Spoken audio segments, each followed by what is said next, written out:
Il-President tal-Venezuela Nicolas Maduro ttieħed fi New York bil-lejl taħt sigurtà stretta u manetjat. Filmat ieħor aktar ċar, Maduro jidher miexi mill-ġdid bil-manetti fl-amministrazzjoni tal-infurzar ta' droga tal-Istati Uniti f'Manhattan.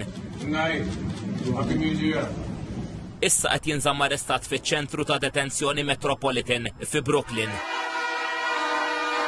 Il-Venezwelani madwar id-dinja esprimew femiet differenti dwar l-attakk Amerikan li wassal għal ħtif ta' Maduro u martu. Kienu bosta dawk li fl-aħħar sigħat ħarġu jiċċelebraw fit-toroq għax ħelsu minnu.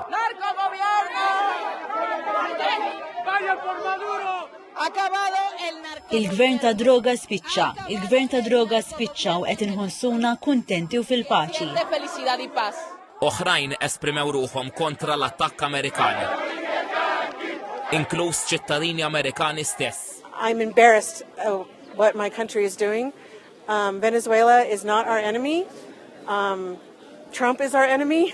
Qalu tagħhom dwar dak li seħħ f'Caracas anke diversi mexxejja dinjin bosta mill-pajjiżi ġirien fl-Amerika Latina ikkundannaw l-attakk Amerikan. Klimi bes ukoll għal Trump mir-Russja u ċ-Ċina meqjusa bħala alleati tal-Venezuela. L-Iran li wkoll għaddej minn kwistjoni mal-Istati Uniti iddeskriva l-attakk bħala ksur tas-sovranità tal-Venezuela. Il-Prim Ministru tar-Renju Unit Keir Starmer qal li l-gvern immexxi minnu mhux se jxerret l-ebda dema għat-tmiem tar-reġim ta' Maduro. Al kontrarju, il-President Arġentin Javier Milei meqjus minn Trump bħala l-mexxej favorit tiegħu fisser l-attakk Amerikan bħala pass il qudiem lejn il-libertà. Il-Prim Ministru Iżraeljan Benjamin Netanyahu feraħ lil Trump għal dik li sejjaħ tmexxija kuraġġuża u storika favur il-ħelsien u l-ġustizzja. U l-President tal-Parlament Ewropew Roberta Metsola qalet lil poplu Venezwelan ħaqqu jgħix ħieles u saħqet li għall-Parlament Ewropew Maduro mhux il-mexxej leġittimu ta' pajjiżu. Maduro u martu mistennija jitres u l-Qorti Federali ta' Manhattan. It-tnejn, Maduro qed jaffaċċja akkużi dwar traffikar ta' droga u possess ta' armi. Intant, il-Qorti Suprema tal-Venezuela ordnat li għalissa il-Viċi President Delcy Rodriguez tassum il-funzjonijiet ta' aġent President.